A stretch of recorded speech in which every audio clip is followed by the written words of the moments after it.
Good afternoon, everyone. Title of the slide, Best Nickel Investment in the Planet. Pretty bold claim. Let's see how I can make such a bold claim. We're not going to tell you anything we don't believe is true, but you should always do your own due diligence. This is junior mining.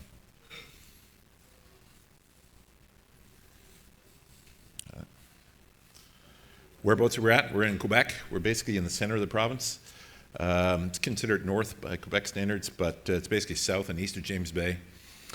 Quebec arguably is the best place in the world to be looking for critical minerals right now. Number of reasons. First and foremost, infrastructure. We're located off of Route North, 8 kilometers outside of the town of Damaska, which has got a regional airport. It's also the base of the Cree government. The Cree is our Aboriginal partner in this project. And that's one of the other things Quebec has done a really great job of, is working with the First Nations, making them partners. And so we have a good relationship with the Cree. And the final thing, probably the most important from us, from a perspective, is the tax credits to explore and develop in Quebec are first tier. We're basically giving 2-for-1 exploration financing. We just did a round at 50 cents. The stock today is 22. So that's possible in Quebec.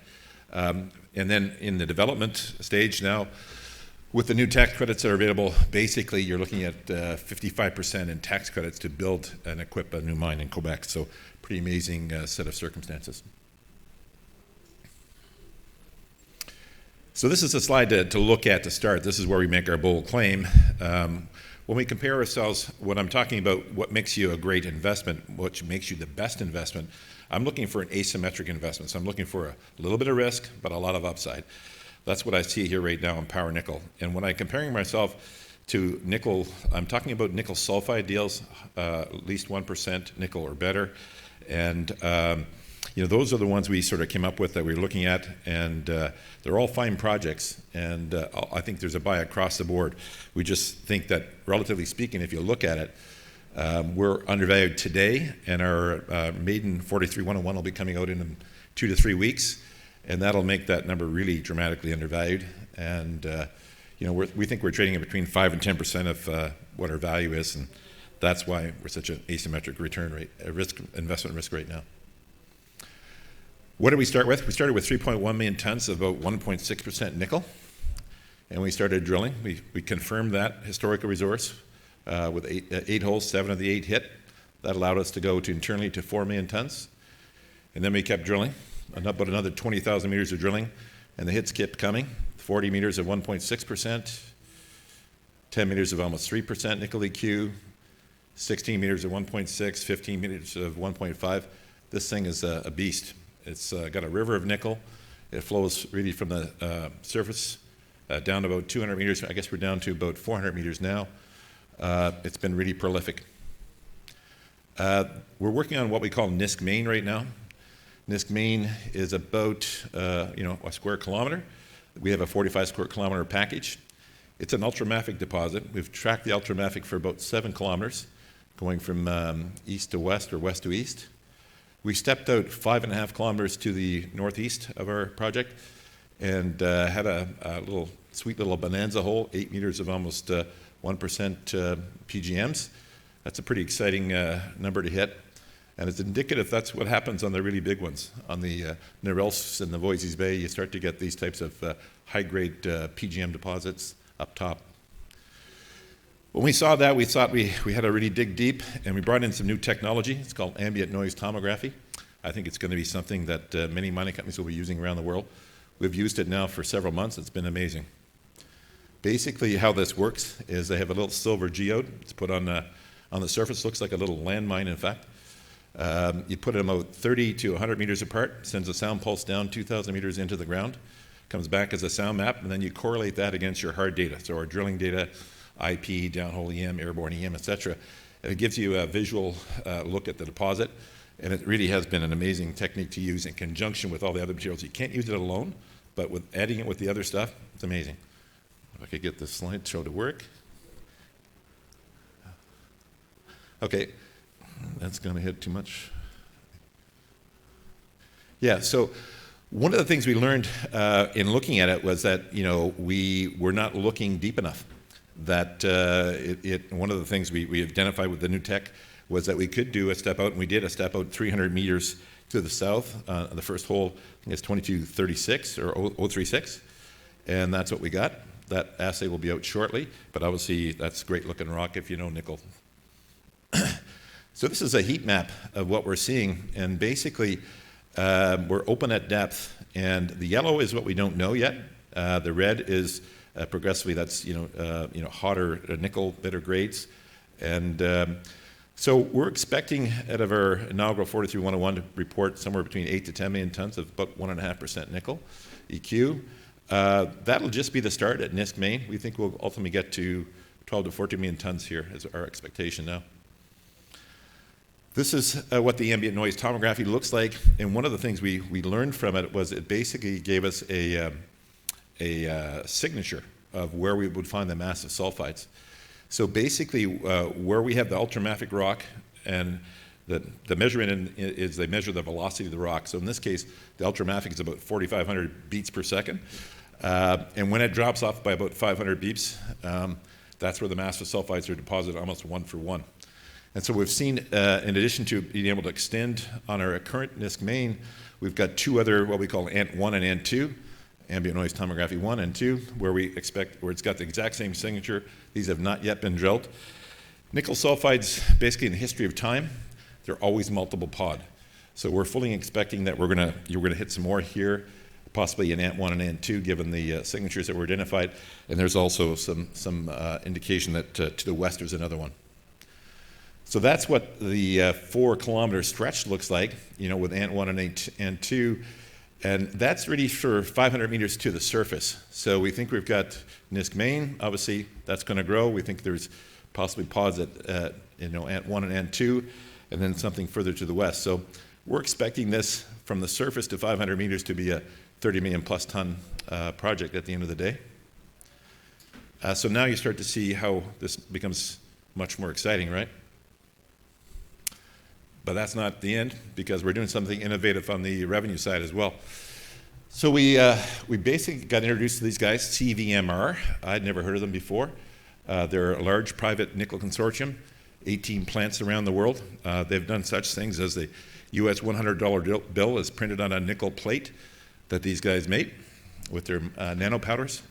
The super collider up in Sudbury has a $10 million nickel tube, 5/9 purities.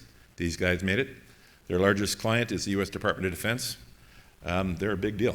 So they've agreed to invest $7.5 million over the next 6 to 8 months and do a full feasibility study at NISC. The first part of that will be a benchmark study, which should be out sometime in late November, early December. What's neat about CVMR, and Lifezone talked about this, the real money in nickel is in the refining, and even Ashton Bay, that's a very good point. I think, we don't want to just be miners anymore. We need to be refiners. That's where the real money is. Now, of course, I couldn't stand up here and be credibly a refiner because, I can find it, but processing it's a whole different technology. You have to partner, or you have to have a bench strength that we don't have.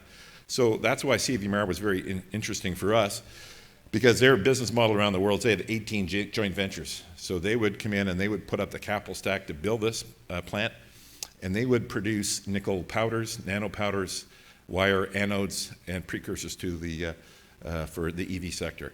So what's interesting about their model is they get 2.5 to 3 times the price of LME.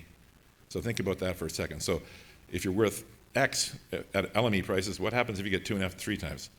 You can afford to share with CVMR to run the place, because that would still be fantastic for our shareholders. So that's how we're going to innovate on the production side. One of the key things, Rob McEwen spoke to it in the keynote today, talking about how we have to be more environmentally friendly, make a better presentation to our stakeholder groups. So our view is that we can make a carbon neutral nickel mine here at NISC. How do we do that? Well, we're lucky. Hydro-Quebec is right in our backyard, so we'll have hydroelectric power. Ultramafic deposits, as we've seen, can sequester CO2. The CVMR process, in terms of, there's 3 ways to make nickel: smelting, hydrometallurgy, and chemical metal vapor process. It's the most environmentally friendly. And then in this structure where feasibility that we're doing with CVMR, they're going to build a full recycling facility into this. So much cheaper to do it now. It probably costs us an extra 15, 20 million as opposed to a standalone $150 million deal. So we can take batteries up here, break them down, and put out the raw materials again. So it's going to be an action-packed year. Generally speaking, over the next 6 weeks, we can expect to have our 43101. We're going to get assays back on our current drill program that's going to be going from now until Christmas, take a break, and keep on going until April. Expect to get about 15,000 meters done. We'll have an update. We'll have a big podcast where we use the fleet technology team and our team, which will explain what we're seeing with the fleet technology and why that's so exciting. And then we'll get ultimately the feasibility study from CVMR as well by Q2 of next year. Little bonus, we've got a royalty that we're selling. It's just one of those little benefits of being in mining for a long time. We've had some properties in Chile. Anyway, we're selling this to in the $3 to $5 million US range. That'll be a nice little kicker for us.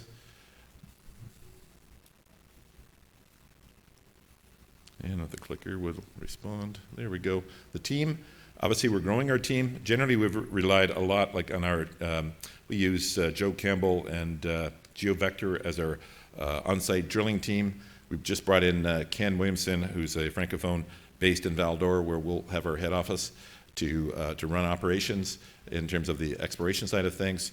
And our board is pretty well connected, and they've got a pretty significant stake in the company, which is also where we could go next, if we can. Oh, there we go. So generally speaking, the top 5 shareholders are myself and my family, own 20%. I've been the lead investor in the last 3 or 4 rounds, including this round. We were very fortunate in this round to have Rob McEwen join us as a big investor. We did the $2 million round together jointly. The Critical Elements is who we acquired the project from. They have a big stake, and generally speaking, the last 3 or 4 rounds, the core team that owns 50% have invested between 60 to 70%. So the guys that know the project most are investing the most. That's a good sign.